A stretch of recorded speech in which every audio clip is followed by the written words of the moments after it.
Hello and welcome to CJ's Short Reviews. I recently started watching Interviews with Monster Girls, and I think it's pretty good so far.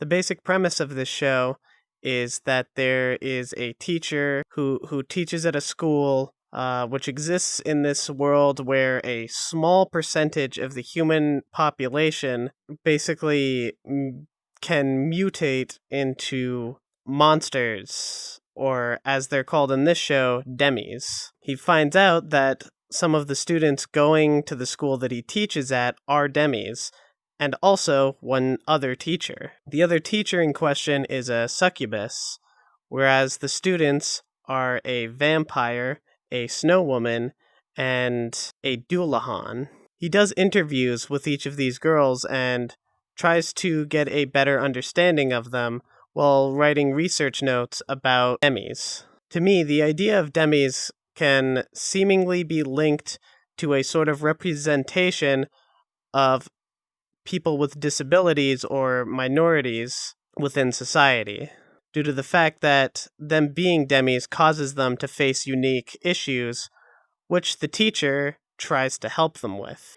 Also, sorry I'm referring to some names vaguely. I can't remember the names of all the characters yet.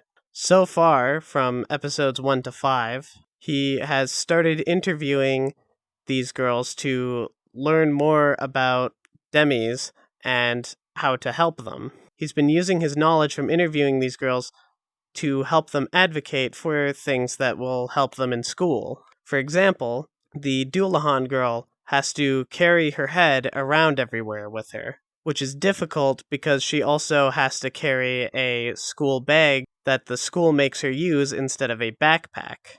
Because of this, he is able to advocate to allow her to use a backpack so that it is easier for her to carry her school supplies as well as her head to school. The show is full of a lot of very wholesome moments between the characters, such as the demi-humans being appreciative towards the teacher for everything he's doing for them, as well as the demi-humans becoming friends with each other and helping to advocate for each other, which I really like. I think these moments are done really well in the show and are honestly quite touching.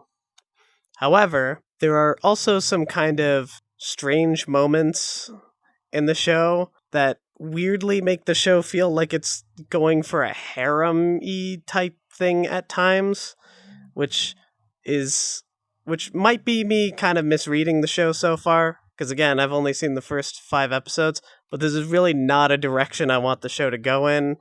I just like this show being wholesome, and it would be kind of weird if it went in that direction, especially with the teacher-student relationship between the main character and most of the girls.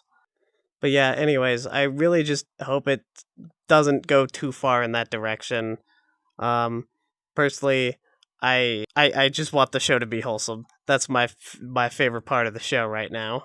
It's honestly a very sort of comforting show to watch for the most part. Also, another thing that I really like about the show is the succubus character, who is actually one of the most interesting characters in the show. Part of me thought that the show was going to use the fact that she was a succubus to just sort of make a lot of excuses for fan servicey type moments or raunchy jokes and humor, which, is fine, I guess, but not particularly original. However, the show doesn't actually go in that direction, at least not so much so far. The teacher is actually kind of an interesting, but so far kind of tragic character, because of the fact that she's a succubus. She has to avoid getting too close to men, because if she touches men, she has an aphrodisiac-like effect that causes them to, feel some things. Because of this, she worries that she will never be able to have a real relationship, due to the fact that she feels like a lot of men might just like her because of the aphrodisiac effect she has on them, and won't like her genuinely just for herself. And it's really sad to sort of see how she struggles with that.